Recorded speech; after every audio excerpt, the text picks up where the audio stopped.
دا نوم دی سورت تکی خودی شو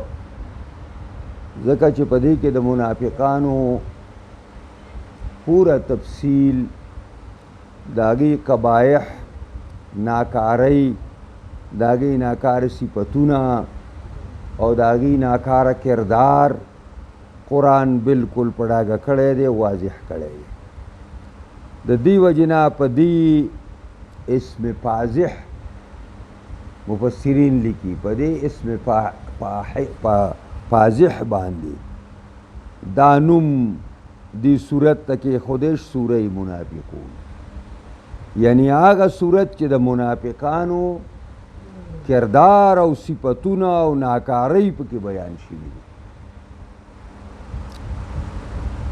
او مدنی دی د هجرت رسول الله نه وروسته نازل شوی او د نفاق بنیاد هم په مدینه منوره کې ایښودی شوی و مکه معظمه کې یا صفا کفر او یا صفا اسلام په مدینه منوره کې پکې عنصر ثالث پیدا شو چې د زړه په لحاظ سره کافر او د خولې په لحاظ سره مسلمان منافق او چونکې په دې کې تشریعي احکام ذکر کیږي نو دا د مدني والی نښه ده محور الصورت چې څه ته وایي چې صورت د هغې نه چاپېره تاویږي او هغه خبره ثابتوي نو هغه نفاق او منافقان النفاق والمنافقون دا مرکزی مدعا ده د دې صورت نو الله فرمایي وَإِذَا راشی تا تا منافقان قالوا وائی نشهد انک لرسول اللہ وائی منافقان ستا پا مجلس کی چی منگا گوئی ورکو چی یقیناً تا دا اللہ رسول یعنی دی دا دعوی اکڑا چی زمنگا دا دعوی چی تا دا اللہ رسولی دا دا زرد سیخ نا منگا وائی دا د زړه د دې ویښ نه مونږ وایو چې ته یقیناً د الله پاک رسول نو قرآن د دوی تکذیب وکړو چې دا دروغ وایي د زړه د سیخ یې نه وایي د دې ژبې د سر نه یې وایي او پړه کې دا ده چې تاړو د الله رسول نه یې والله یشهد ان المنافقین لکاذبون الله گواه دی چې یقیناً منافقان او اللہ رب العزت او فرمائل واللہ انکا لرسولہ قسم می دی یا اللہ پوئیگی چی تا یقیناً دا اللہ رسولی نو دا منافقان چی وی چی تا دا اللہ رسولی او اللہ تعالی وی چی تا دا اللہ تعالی رسولی نو واللہ یشہد ان المنافقین لکاذبون اللہ تعالی گواہ دے پدی خبر باندی چی یقیناً منافقان دروغ وی نو دی منافقان خدا خبر مکڑا چی انک لرسول اللہ نو دی معنی شو چی پیغمبر خدا نا رسالت سلب شو نو ما ایتا استا خبر ہوکا چې منافقان دعوی کوي چې زمونږ دا شهادت د زړه نه دی قرآن ویلي دروغ وایي د زړه نه نه دی د ژبې په سر باندې دی تاسو را مخکې شوي دي دا د ژبې په سر باندې دی یعنی معنا دا ده چې قرآن وفرمایل د دوی دا دعوا د صمیم القلب نه نه ده په دې خبره کې دوی یقیناً دروغجن دي چې دا منگا دڑنا وائی چی تو دا اللہ پیغمبر اتخذوا ایمانهم جنتن دی دا ایمان روڑی ولی اتخذوا ایمانهم جنتن نیولے دے خپل ایمان لرڈالو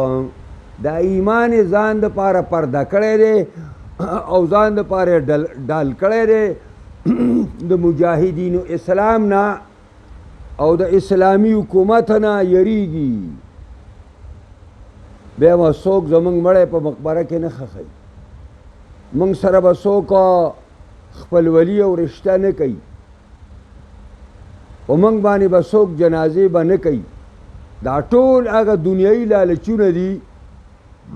چې د دې منافقانو مخې ته وو او د دې په وجه باندې دوی د منافقت لار اختیار کړې وه. فصدوا عن سبیل الله، پس بندئی خلکو لره د دین د الله نه. راغلی دي د مسلمانانو په منځ کې ځان ته مسلمانان وایي او د اسلام او د پیغمبر اسلام او د مسلمانانو خلاف چې څومره منصوبې، څومره چلونه، څومره فریبونه دا پټ پټ په مسلمانانو کې کوي. او دا ډېر خطرناک عنصر دی منافقت. دې ته موږ په پښتو کې لستوڼي مار وایو چې دې لستوڼي ته مار نه نوځي که نه، ته به ترې خبر نه او ټک به درکوي. دا د لستوڼي ماران دي د مسلمانانو په منځ کې د اسلام په رنګ او جسامت کې اوسېږي او لګیا دي د اسلام جړلې ختموي. دونه د کافر په ډاګه نه خطره نه وي څومره چې همیشه اسلام او مسلمانانو ته د منافقت نه خطره ده. دا نن چې 2 کاله وشو او په پاکستان کې نظریه پاکستان رانله، د شریعت نظام رانغې، د لا اله حکمرانی رانله، دا منافقانو بنده کړې ده. که دا کافر وی دی مسلمانانو په ځان وجلې وی، خدا به نافذ کړی وی. خو منافق په سر ناست دی او منافق پکې ځان ته مسلمان وایي او پکې د اسلام د جړلو دشمن دی.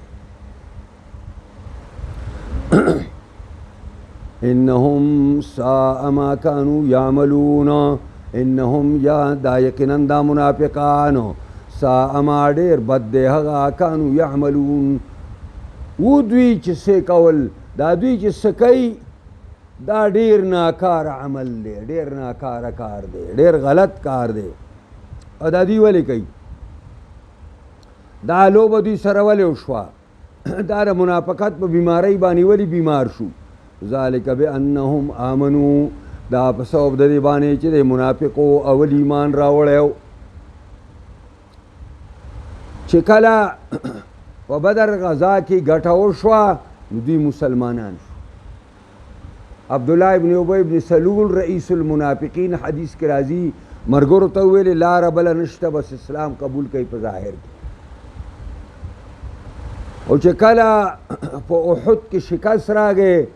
نو دوی ویل اوی دا هغه پیغمبر نه دی، من تیروتي. فطبع علی قلوبهم، پس مهر وهلی شوی دی پړون د دوی باندې، د دوی د ناکاره ارادو، د ناکاره منصوبو، د ناکاره عملونو په نتیجه کې الله د دوی پړ باندې مهر ولګاو. فهم لا یفقهون، پس دوی نه پوهېږي. داسې والله په الله پړ باندې جرنده ولګوله چې اوس د قرآن او سنت فهم د دوی عقل او ذهن ته نه کوزېږي. د دې وجې نه څومره بدعتیان چې دي اوس موجوده زمانه کې، هغه مبتدعین په قرآن مجید باندې نه پوهېږي. تیر تاریخ کې مشرانو په خپلو کتابونو لیکلي دي چې ینزع عنه فهم القرآن، الله د بدعتیانو او د سنت د مخالفینو د ذهن نه الله تعالی د قرآن او سنت فهم وباسي، نه پوهېږي بیا.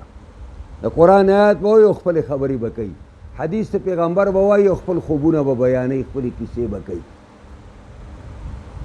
وإذا رأتهم، کله چې ته ووینې دې منافقو لره، تعجبک اجسامهم، خوند به درکوي پیغمبره تا لره جثې د دوی. د عبدالله ابن ابی ابن سلول او د ملګري دا لوی لوی باډیدار خلک وو، غټ غټ بدنونه وو، لوړ لوړ بدنونه وو او د رنګ په لحاظ سره ډېر ښایسته او مزیدار وو. خود عبدالله ابن ابی ابن سلول په دې صفت باندې موصوف وو. او چې خبرې به یې کولې نو داسې پرسکړې خبرې به یې کولې. پرسکړې پېژنې؟ داسې ټوسې خبرې، کلکې کلکې خبرې دا به یې کولې او ژبې انتهایي تیزې وې، انتهایی. وَإِن يَقُولُوا تَسْمَعَ لِقَوْلِهِمْ، او کدا منافقان خبرې کوي ته به غوږ دي خبرو ته، دونه مزیدارې خوږې خبرې به کوي چې پیغمبره ته به هم ورته غوږ کېږي. ستا به هم ورته غوږي کأنهم خشب مسنده کأنهم گویا کې ته به وایي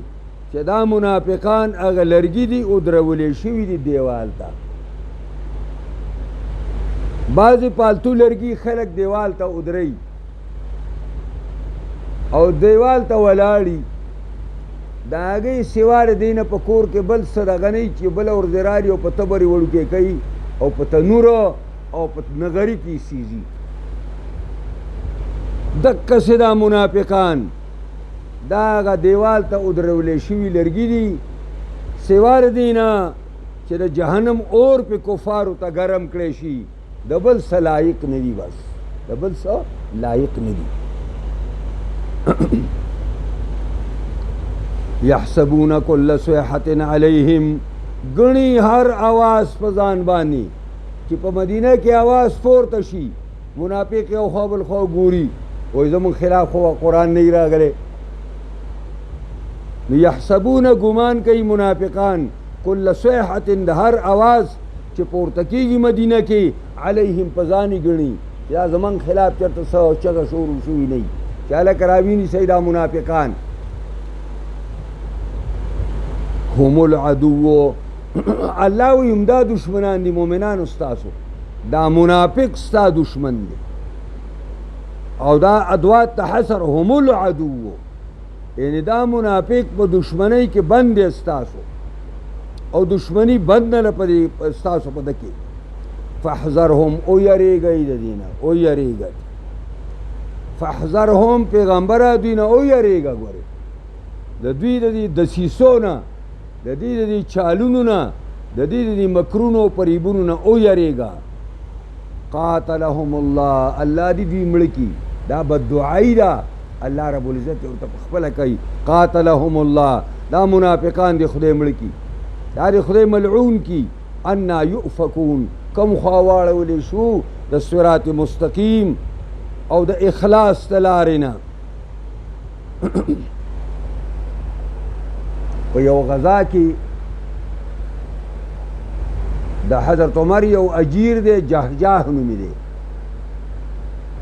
او یو د عبدالله ابن سلول ډلیز دی یو بل سړی دی هغې د کوی نه اوبه راوباسي په یو غذا کې نو دا مهاجر داسې زوروري وي همیشه نو جهجاه ولګېد هغه بل سړی په مخ باندې په پړک وواهه هغه چغې کړې یا للانصار انصار راورسئ جهجاه چغې کړې چې یا للمنافقین یا للمهاجرین مهاجرو راورسئ بهرحال دا یو جګړه ساده شوه او دا یو جګړه مخې ته راغله عبدالله زوی د ابی زوی د سلول چې کله خبر شو نو ویل افعلوه خدا کاری مکو بل روایت کې راځي چېرته یو مهاجر یو انصاري په دې کوناټي وله ډب ورکړی نو دا له او بله د جګړې مسله راغله نو دین هم چې خبر شخا وفعلوه دا کار یې مو کوي نی ما درته ویلي وو چې دی باندې دا خرچه بنده کوي د دې پیغمبر دا تعاون مه کوئ دا دې را جمع کړي دي که دا تعاون تاسو بند کړه خوراکونه سکاکونه هم بند کړه دا به د پیغمبر د خوا نه وتښتي او زمونږ د دوی مثال داسې دی لکه عام یو متل دی چې سمن کلبک لیأکلک سپی دې تیار که چې چک در باندې ولګوي یعنې سپي ته دې ډېره ډوډۍ اچوه او غوښې مخې وله راوله چې دا سپی دی مست شي چې په تا چک ولګوي نو دا زمونږ په ډوډو باندې مست شو نو اوس په مونږ باندې چکونه لګوي ښه ده که دا ځل مونږ مدینې ته لاړو که نه نو دا عزتمند به لګي او دا بېعزته به وباسي عبدالله ځان ته عزتمند او خپلو منافقانو ملګرو ته عزتمند وایي او جناب رسول الله او صحابو ته ذلیل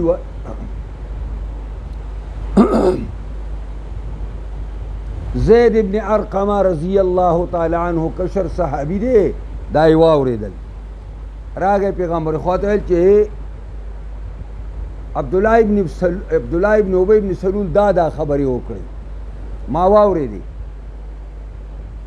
بس نبی علیہ السلام عبدالله را وغوښته ویل تا دا خبرې کړي ویل قسم په خدای که ما کړي او مشران راجمع شو او ټول ورته ویل چې دا الله پیغمبر سپینګیری دی مشر دی قسم خوري په الله باندې او دا لک دی خدای خبر سی اورېدلی دي نبی علیہ السلام زید ته ویل لکه تا خبره به حقیقته کړې غلی شه او دا خو مشر سړی دی قرآن نازل شو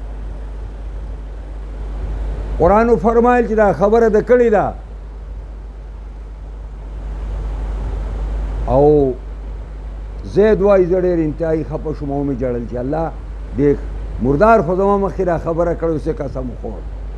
نو الله د زید تصدیق راولېږه چې راولېږه او د منافقانو دا دغه خواره شو نو خپل خپلوان پرې منافقانو پسې چې الله هم غر کا تاسو هغه ټول راز خو قرآن ښکاره کو او عبدالله ته وویلې عبدالله ابن ابی څه ملګرو خپلوانو چې خدای دې غر کا ته خو یې وشرمولې تا خو ویل قسم وخوړل خو قرآن نازل شوي دا خبره کړې ده نو هغه ویل یاره ناشنا خلک کوي راته م ویلي چې ایمان پې راوړه نو ایمان مې پې راوړه بیا هم راته ویل چې زکات ورکوه نو زکات مې ورکوه نو کله یوه خبره او کله بله خبره اوس راته وایي چې دی محمد ته سجده وکړم دا خبره پاتې شوه بهرحال خطرناک سړی خو د ده یو زوی دی د هغه نوم عبدالله ابن عبدالله دی او نوم یې بلو دا نوم ورته پیغمبر خدا ایښی دی د پیغمبر خدا جان نثار ملګری دی کله چې دا فوج اسلامی راغی مدینې ته رسول الله هم راغی عبدالله هم راغی نو د عبدالله زوی صحابي د مدینې په ور کې ولاړ دی او توره یې ایستلې ده پلار ته وایي چې زما د خدای په ذات باندې قسم چې څورې دا نه یې ویلې چې زه ذلیل یم او محمد مصطفی اعز او غوره دی او ته زما نه دې کلي ته ننوتې نو یې به په دې توره دی وام بیا عبدالله جواب ولېږه رسول الله ته چې ملګري ته وایي چې کور ته دې پرېږدي داسې خدای ذلیل که چې کله عبدالله مړ شو نو هغه هلک راغی یا رسول الله بدقسمت پلار مې مړ شو راشه او کفن هم وله ورکه خپل د خپل کمیس دې کفن که راغله او جنازه پې وکړه نبی علیہ السلام راغی عمر صاحب راپاسې نبی علیہ السلام یې ګریوان نه ونیو یا رسول الله په ده باندې جنازه کې عایشې ام المؤمنین باره کې دا خبرې کړې په پلانې غذا کې دا خبرې کړې ته دا کار کې هغه ویلې عمره کلار شه خدای نه یم منع کړی کلار شه عبدالله یې لحد کې ایښی و دوباره یې راوویسته او پر خپلو زنګونانو باندې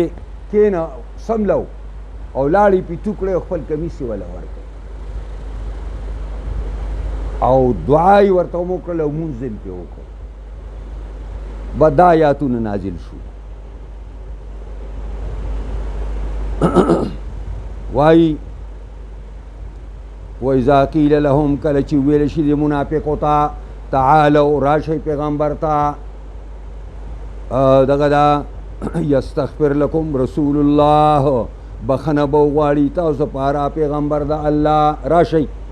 نو لوو رؤوسهم دوی حرکت ورکړي سرونه دا چلو کې لوو رؤوسهم د حرکت ورکړي سرونه لر دا چلو کې ښه ورأیتهم یصدون وهم مستكبرون اینی به دوی لره چې بندېږي به د لارې د الله نه او وي به دوی ځان غټ ګڼونکي لوی بلاګان ښه اوس راته دا وایي چې سجده وکړم ده ته به دا خبره پاتې شوه الله فرمایي سواء علیهم برابر ده پر منافقو باندې استغفرت لهم که بخنه غواړي دوی لره ام لم تستغفر لهم که بخنه نه غواړي دوی لپاره فلن یغفر الله لهم هیڅ چرې بخنه نه کوي الله دوی ته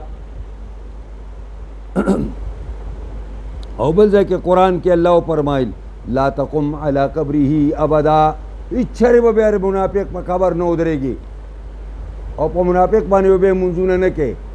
هغه وخت نه نبی علیہ السلام دې نه بیا بند کړی شو. ان الله لا يهدي القوم الفاسقین، یقینا الله پاک خونه نه کوي قوم نافرمان ته. انشاءالله سبا له همدا مضمون روان دی د منافقانو. سبانی سبق کې به مکمل شي. الله دې مونږ او تاسو ټول په خوږ ایمان باندې خوشحاله کي.